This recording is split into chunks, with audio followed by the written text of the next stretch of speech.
Hi everyone. What I'm going to do today, as promised, is show you very quickly how you can draw an accurate representation of that summary quantity setting oligopoly diagram that we met in the lectures. Okay, so the various equilibria can be represented on a single diagram, and what I'm going to do here is show you how you can set that up reliably and accurately. And remember, in economics the diagrams need to be accurately drawn, and do that under exam pressure. So what you're going to need is obviously your exam booklet. You're also going to need a ruler, and so that it's clear to you and or the examiner, you need some different coloured pens. So for this exam I recommend you have a black pen, say a green pen, and possibly a red pen. Okay, it doesn't matter what the colours are as long as you've got three of them and it's clear what's happening.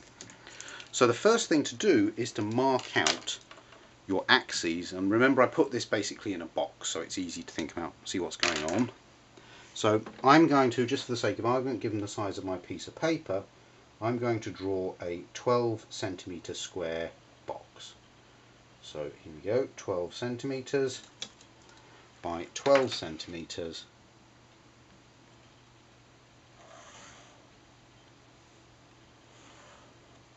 by 12 centimetres.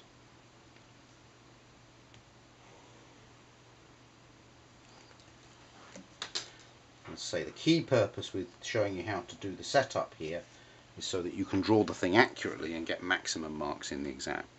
Now, as I said in the lectures, next thing you need to do is to mark on a 45-degree line from the bottom left to the top right.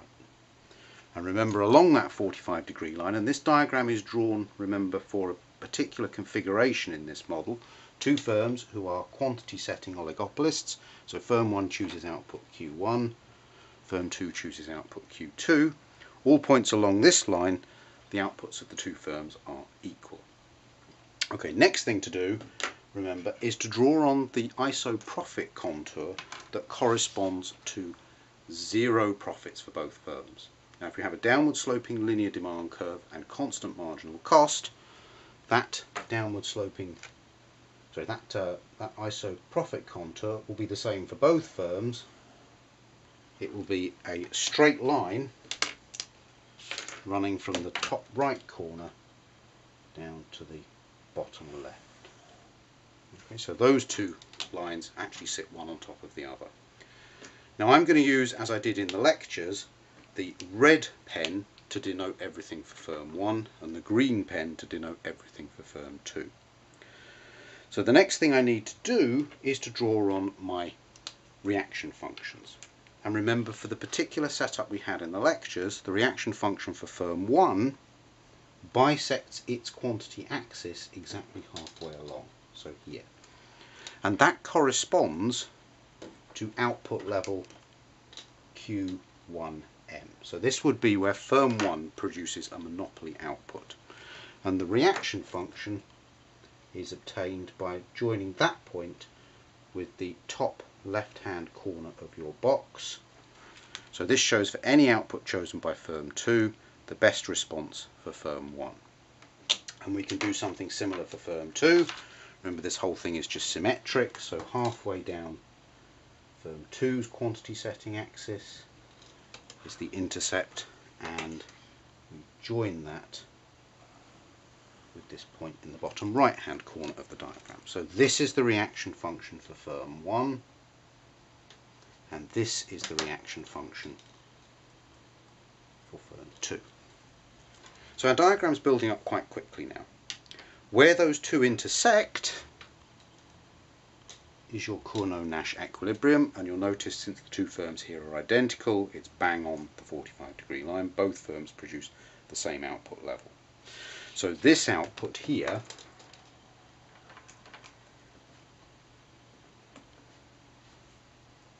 is what we called Q1 star, and this output here, which is exactly the same except it's for firm 2, is what we denoted in the lectures Q2 star.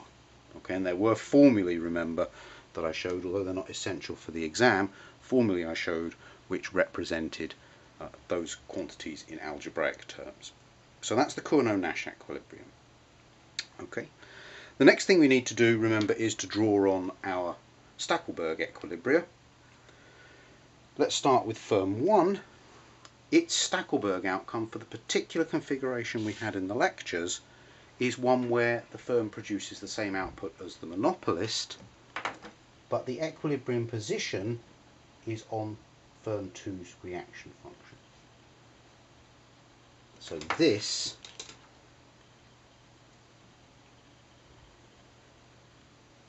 position here is the Stackelberg equilibrium where firm 1 acts as the leader. And remember, that's obtained actually, as we'll see a bit later, by a tangency between firm 1's isoprofit contours and firm 2's reaction function. Okay. This output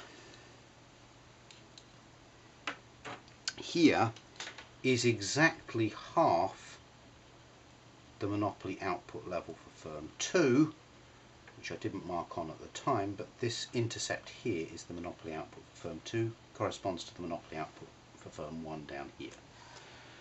So that's the Stackelberg where firm 1 acts as a leader. There's obviously a corresponding one for firm 2 acting as the leader, as we saw in the lectures. So that's obtained where firm 2 produces the monopoly output level, and the equilibrium is a point of tangency on firm 1's reaction function. And as again we saw in the lectures, the output that firm 1 produces in that position is half its monopoly output level. Sorry, I'm doing that in the wrong colour. Half Q1M. So that's 3 of our equilibrium positions marked on. The next one we need to think about is the case where both firms act as Stackelberg leaders. And of course in that case what we're going to have is both firms trying to produce the monopoly output level. So firm 2 trying to produce Q2M, and firm 1 trying to produce Q1M.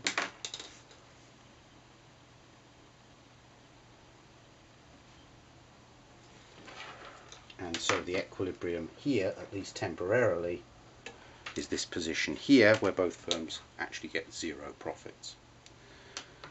The last equilibrium, and we've now got the Cournot, the Stackelberg with each firm acting as a leader, and the Stackelberg warfare case, the last equilibrium is the collusive equilibrium. And in this case, what we know is that the firms will each produce half the monopoly output. So the equilibrium in that case is this position here, assuming that they split the monopoly profits. Each firm will produce half the monopoly output level, which is the one that maximises the profits for the industry as a whole. And in our model we've only got 2 firms, so they split them equally. And in this case, therefore, each firm produces half the monopoly output level and takes half the monopoly profit. The last thing we've got left to do on this diagram is to draw on our isoprofit contours. The first one I recommend drawing on is the one that passes through both of these 2 points. If we think about firm 1, there's an isoprofit contour that actually passes through these 2 positions. So what we need to do here is to draw that on. So what we're going to have is an isoprofit contour that is tangential to this position and also has its peak on the reaction function for that firm and then falls away, being tangential again here, like so. There's a second isoprofit contour that passes through the Cournot-Nash equilibrium, corresponds to a slightly lower level of profitability for the firm.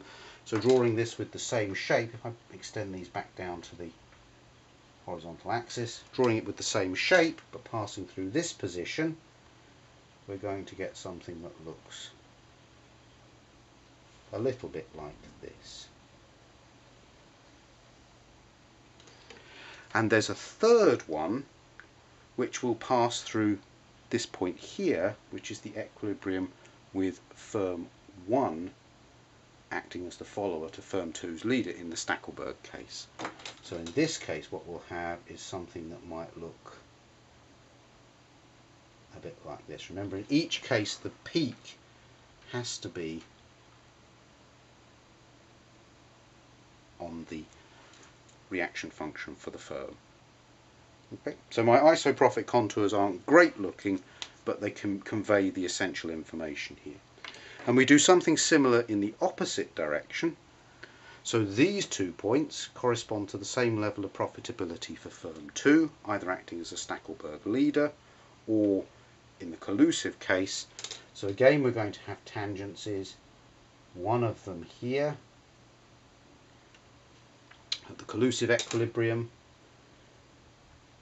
The point furthest out is going to be when we come through firm 2's reaction function, and then we have a second tangency here with firm 1's reaction function, like so. So that's one isopropic contour for firm 1. We then have another one of a similar shape that passes through the Cournot-Nash equilibrium. And finally, we have a third one that corresponds to the case of firm 1 acting as a leader and firm 2 as a follower. So that might look something a bit like that. Again, the furthest one out is not particularly well drawn. Okay, you can take a few seconds more and just make sure this is slightly more curved here. Mine looks a bit too pointy, but you can see that in just a matter of minutes it's possible to draw on the 4 equilibria to get them accurately positioned and to put on the key information in terms of the isopropic contours. If you want to label the isopropic contours, please do. It may make things clearer. Okay, just so long as in your explanation when you're writing about what's going on in this diagram, you explain that isopropic contours closer to the horizontal axis for firm 1 or closer to the vertical axis for firm 2 correspond to higher profits for that firm. The maximum level of profits clearly is the case where you're acting as a monopolist. And as you can see, and I'm just looking at my clock here, I've taken around 12 minutes to draw that accurately, including the explanation. You can probably draw it with practice a little bit quicker because you don't have to slow down to explain what's going on.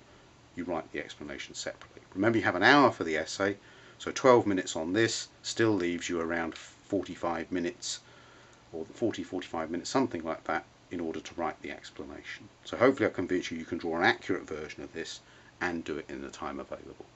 Good luck, everyone.